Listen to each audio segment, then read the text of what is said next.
राहतो त्या राज्यामध्ये माझ्या इकडचा मराठी माणूस ज्यावेळेला एखादं घर घ्यायला जातो आणि तिकडच्या एखाद्या जैन सोसायटी मधला माणूस सांगतो की मराठी माणसाला घर देणार नाही, काय करायचं आम्ही?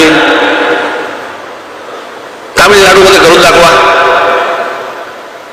पश्चिम बंगालमध्ये करून दाखवा, असं गुजरातमध्ये करून दाखवा, आसाममध्ये करून दाखवा, आंध्र प्रदेशमध्ये करून दाखवा, केरळामध्ये करून दाखवा की तिकडच्या स्थानिक माणसाला घर दिलं जात नाही, पैसे असून सुद्धा.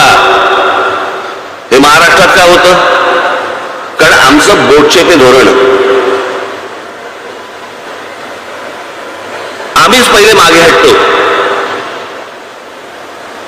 बाबा नसेल जागा त्याच्याकडे, आता काय करणार? जोडलं सोडून दुसरी बिल्डिंग बघणं कशासाठी?